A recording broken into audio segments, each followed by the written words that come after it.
यानी कि छोटी भाभी जीतेंगी। कान खोल कर सुन लो, जीतेगी तो बड़ी भाभी ही। तुम चाहे जितना भी हाथ पैर मार लो, लेकिन बड़ी भाभी को जीतने से कोई नहीं रोक सकता। और हाँ, एक बात और साफ कर दूं कि तुम भी अपना वोट बड़ी भाभी को ही दोगी। इतने सालों से बड़ी भाभी परिवार में है, तुम ही बताओ कभी मान सम्मान में कोई कमी की है उन्होंने? छोटी भाभी को आए अभी दिन ही कितने हुए हैं? चाबियों पर पहला अधिकार तो बड़ी भाभी का ही बनता है। पहली बात तो ये है कि मैं अपना वोट किसी को भी दूं, आपको इस बात से कोई सरोकार नहीं होना चाहिए।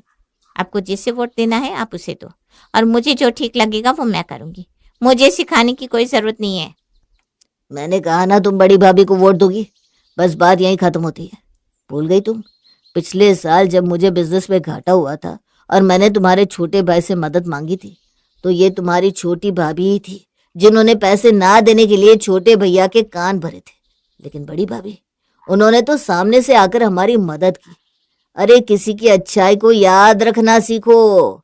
कल को घर की कमान बड़ी भाभी के हाथ में होगी ना, तो बुरे वक्त में काम आएगी वो तुम्हारी छोटी भाभी की तरह नहीं। सारा पैसा तिजोरी में रखकर चाबी अपनी कमर में लटका कर घूमेगी वो। पैसे पैसे के लिए पूरे परिवार को तरसा ना दिया उन्होंने, तो मेरा नाम बदलकर चिराग से अनुराग रख देना। फिजूल की बातें करते हो आप।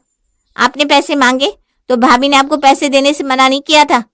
अरे उनका खुद का हाथ टाइट चल रहा था, नहीं थे उनके पास पैसे तो नहीं दे पाए। बड़े भैया सरकारी अफसर है, कुछ दिन पहले ही उनको बोनस मिला था, उनके पास पैसे थे इसलिए उन्होंने मदद कर दी। इसमें अच्छे बुरे होने जैसी कोई बात नहीं है।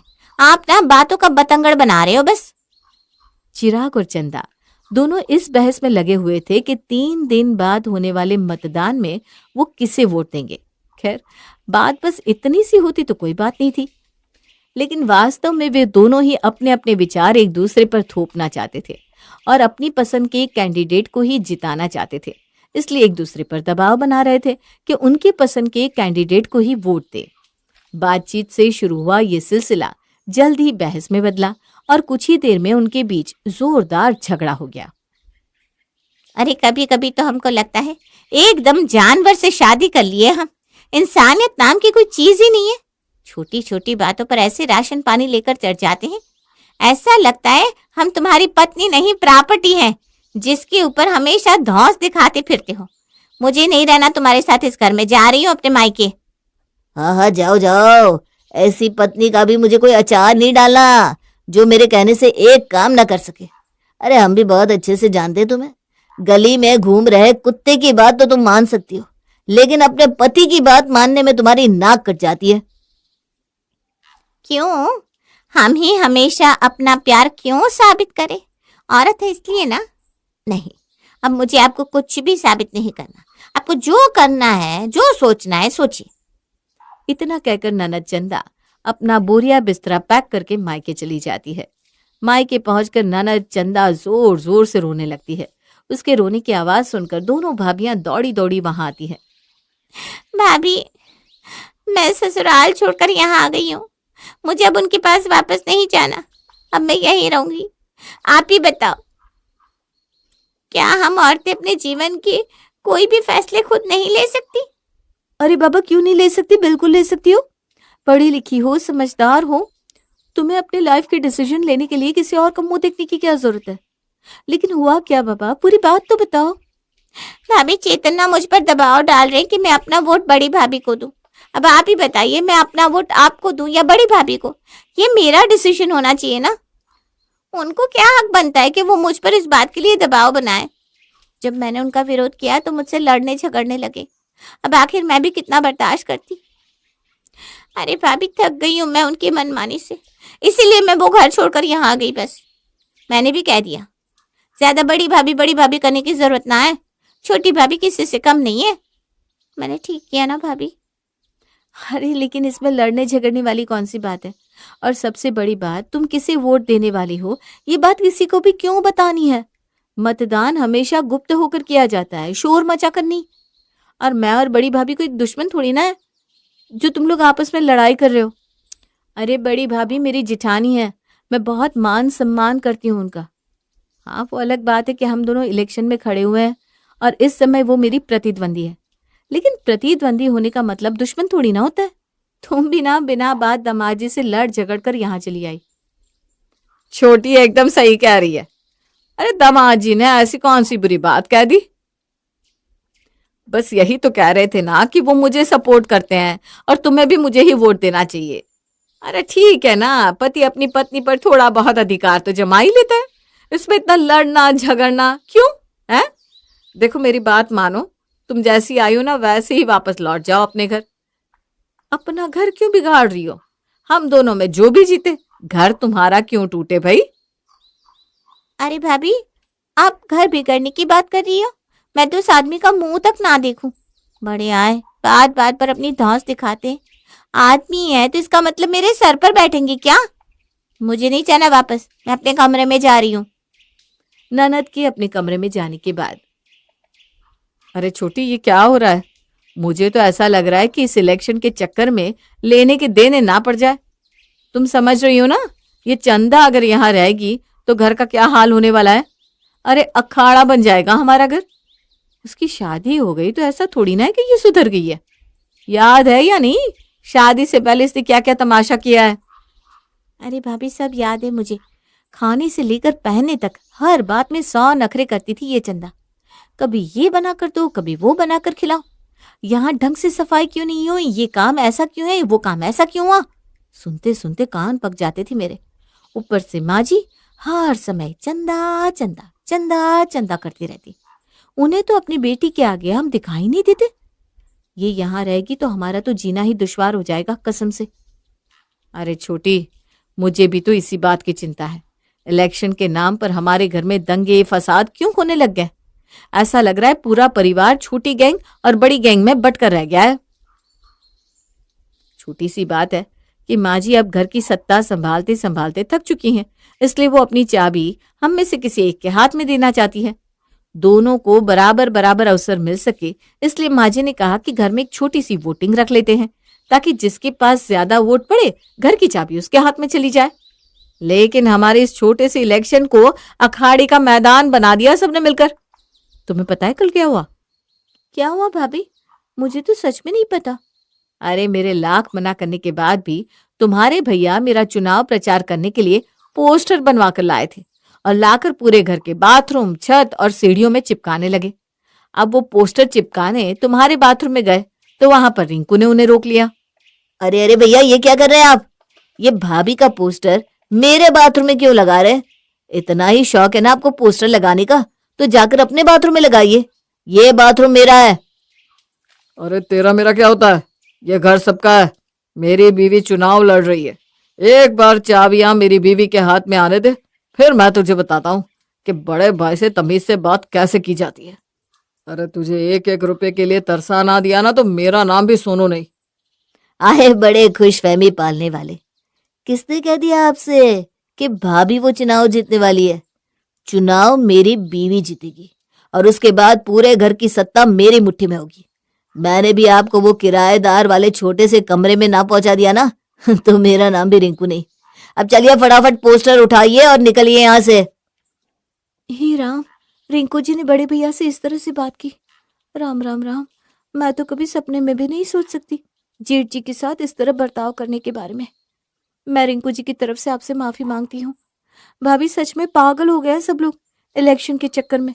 मैं ना उनसे बात करती हूँ। अरे नहीं छोटी, ठहर जा, पूरी बात तो सुनती जा। गलती सिर्फ रिंकू की नहीं है, तुम्हारे भैया भी किसी से कम थोड़ी ना है। अरे तेरे अंदर दम होना तो तू भी अपनी बीवी के पोस्टर छपा ला और लगा दे पूरे घर में।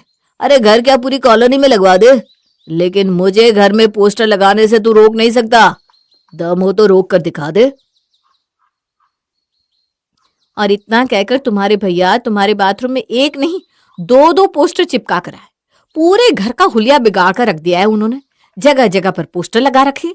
इतना ही नहीं, घर के बाहर कॉलोनी के एंट्रेंस तक पोस्टर लगे हुए हैं।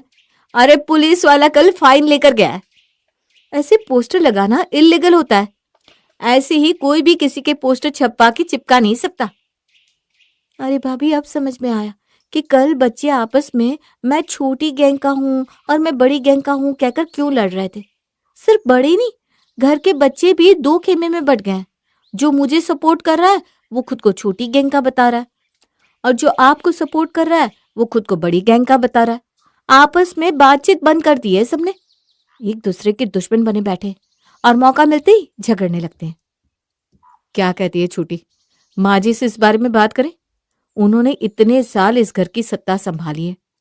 माँ बाबूजी के पास इस प्रॉब्लम का कुछ न कुछ सोल्यूशन जरूर होगा। ऐसा करते कल सुबह में माँ बाबूजी के पास चलते हैं। अगली सुबह।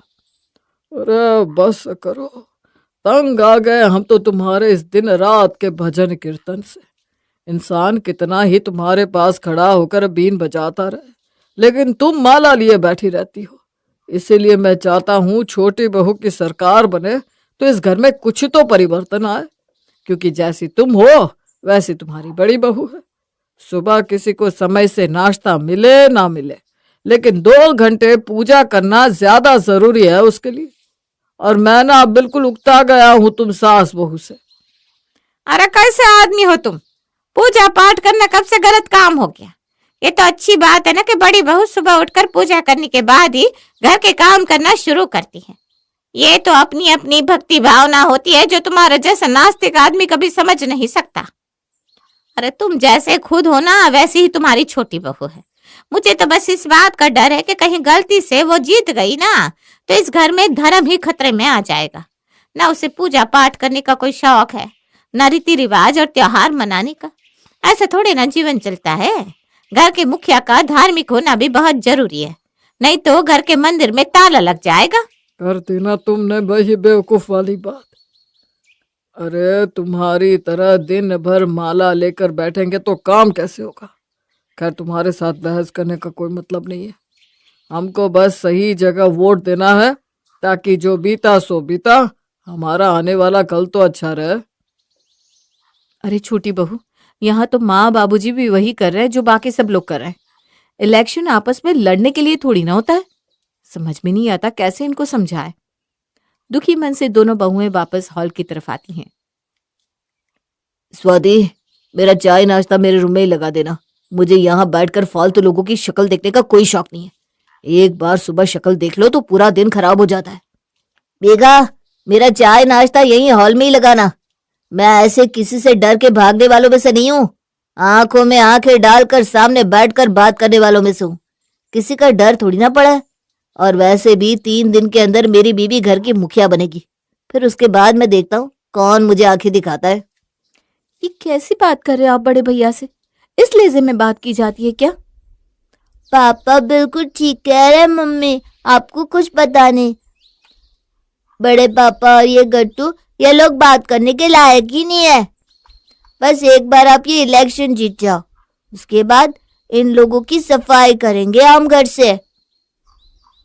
अगर पॉकेट मनी के लिए मोहताज नहीं कर दिया तो मेरा नाम भी गोलू नहीं। मम्मी एक बार ये इलेक्शन जीत जाओ, इसके बाद ना इन गट्टू चिंकी की पूरी पॉकेट मनी कट कर देंगे। तब इनको पता चलेगा हमसे पंगा लेने का मतलब क्या होता है। मेरे पापा से इस तरह से बात करने की तेरी हिम्मत कैसे हुई गोलू? तू घर से बाहर निकल। मैंने तेरी टांगे ना तोड़ती तो मेरा नाम चिंकी नहीं। तू क्या हमारा पॉकेट मनी कट करवाएगा? ये इलेक्शन मेरी मम्मी जीतेगी और उसके बाद तुम्हारा बोरिया बिस्तर बनवाऊंगा और इस घर से बाहर फिकवा दूंगा। अब दादी का जमाना गया कि सबको सब कुछ बराबर बराबर मिलेगा। अब मेरी मम्मी का जमाना आएगा। पूरे परिवार को 2 खेमों में बंटता देख मेघा और स्वाति बहुत दुखी थी। उस समय तो वो किसी तरह मामला शांत करवा देते हैं। उसके बाद अकेले में छत पर एक दूसरे से मिलती हैं। भाभी, मैंने कभी सपने में भी नहीं सोचा था कि हमारे घर में एक इलेक्शन के लिए सब इतना नीचे गिर जाएंगे। अरे मुझे तो खुद ये सोचकर शर्म आ रही है कि क्या मैंने ये संस्कार देकर अपने बेटे को बड़ा किया है। अरे तू अपना दिल क्यों दुखी कर रही है छोटी? मेरे गट्टू और चिंकी ने कौन सा मेरा नाम रोशन कर दिया? उन दोनों ने भी तो बदतमीजी करने में कोई कसर नहीं छोड़ी। और ये लोग तो ऐसे बात कर रहे हैं जैसे इलेक्शन ना हुआ जाने क्या हो गया। एक इलेक्शन जीतने के लिए ये अपना रिश्ता, संस्कार, मान मर्यादा सब भूल गए। और बच्चों की क्या बात करें? बच्चों के बाप और सबकी यही हालत है। हर कोई एक दूसरे का मुंह नोचने को तैयार है।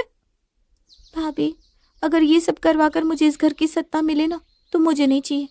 ये चाबियां आप रख लीजिए, लेकिन मुझे घर का माहौल पहले जैसा चाहिए। जब सब एक दूसरे की चिंता करते थे, एक दूसरे के सुख दुख में काम आते थे, एक दूसरे के विचारों की और भावनाओं की कदर करते थे। अरे मैं क्या करूंगी ऐसी चाबियों का? मुझे राजा बनने का कोई शौक नहीं है। मैं अपनी इच्छा से अपना नामांकन वापस लेती हूँ। आज से आप इस घर की मुखिया हुई। छोटी जो बात तेरे मन में आई है ना, बिल्कुल वही बात मेरे भी मन में है। मुझे भी इस घर का मुखिया बनने की या इलेक्शन जीतने की इच्छा खत्म हो गई है। अगर मुझे ये पता होता ना कि हमारे इलेक्शन में खड़े होने से हमारे घर के बच्चे बूढ़े सब इस तरह एक दूसरे के खून के प्यासे हो जाएंगे, तो मैं ये इलेक्शन में कभी खड़ी ही ना होती। मैं भी अपना नामांकन वापस ले लेती हूँ। मुझे भी घर का मुखिया बनने का कोई शौक नहीं है। अगले दिन चुनाव था। अपनी अपनी कॉलर टाइट करते हुए घर के सभी सदस्य वोट करने के लिए हॉल में इकट्ठा हो गए थे। माँ जी, इस चुनाव में खड़े होने के बाद मुझे समझ में आया कि सत्ता कुछ भी करवा सकती है। अरे हमारे इतने अच्छे परिवार के बीच में जहर घोल दिया इस इलेक्शन ने। तो मैंने बहुत सोच समझ कर ये निर्णय लिया है कि मुझे इस इलेक्शन में खड़ा नहीं होना। भाभी बिल्कुल ठीक कह रही है। मुझे भी ऐसा इलेक्शन नहीं चाहिए जिसमें हमारे घर की एकता ही दांव पर लग जाए। हम दोनों ही अपना अपना नामांकन वापस लेते हैं और आप सभी परिवार वालों से हाथ जोड़कर ये विनती करते हैं कि इलेक्शन का मतलब आपसे रिश्ते खराब करना नहीं होता। आप सभी अपने अपने वोट की पावर इस्तेमाल करने के लिए स्वतंत्र हैं, लेकिन इसका मतलब ये नहीं कि आप एक दूसरे के साथ अभद्र व्यवहार करने लग जाए। ऐसा हो सकता है कि दो लोगों के राजनीतिक विचार अलग अलग हो, लेकिन ऐसा होने से वो आपका दुश्मन नहीं बन जाता। हार और जीत तो बाद की बातें हैं। सबसे